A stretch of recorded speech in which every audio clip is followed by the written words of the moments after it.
Welcome to The Explainer. Today, we're diving into this really profound promise from the book of Genesis.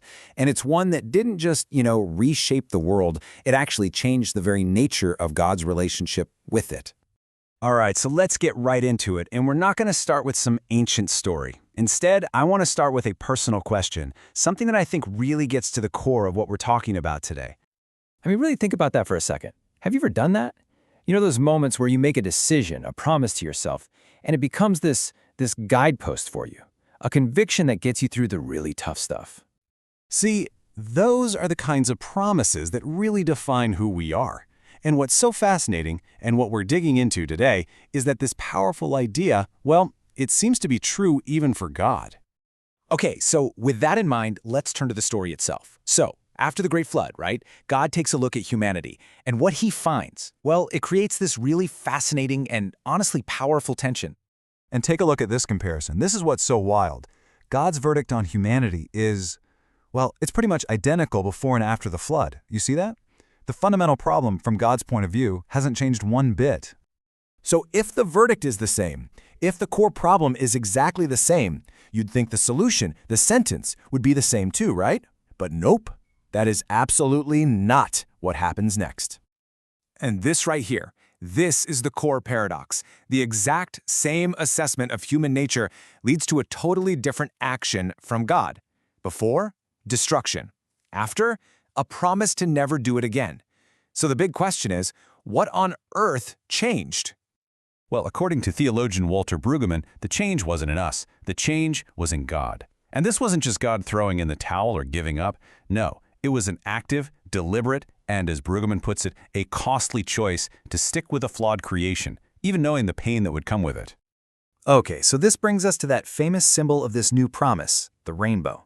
And you'll see how this beautifully builds on that whole idea of a costly conviction. So, we always think of the rainbow as a promise to us, and of course it is. But the text actually says something deeper. Its primary job is to be a reminder for God himself, a reminder of that costly promise he made to himself. So every time he sees it, he's reminded of his own conviction to stay the course. And I love this interpretation from Reverend Wang Xiaohui.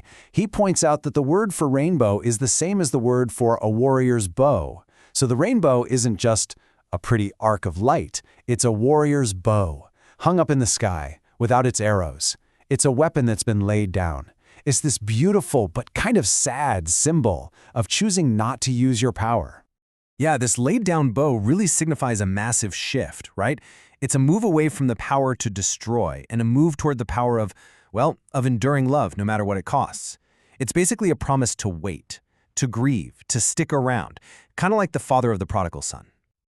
Okay, so this is where it all comes together. The big question is, how does this huge divine story connect back to us, to our own lives, our relationships, and the choices we make every single day? Think about it. We all have our own bow and arrows, don't we? We all have the power to destroy something, to end a project, to walk away from a tough relationship, to just give up on a commitment when things get hard, especially when we feel like we're totally justified in doing it. But what this story suggests is that maybe real strength, real transformation, isn't found in using that power, in exercising our right to judge and walk away. Maybe it's found in that really difficult, sometimes painful choice to just endure, to persevere, and stay the course. And that's really the final thought I want to leave you with. What if what truly defines us isn't our power to give up or the arrows we have at our disposal? What if we're actually defined by the promises we make to ourselves and to others? To lay that weapon down and simply choose to stay.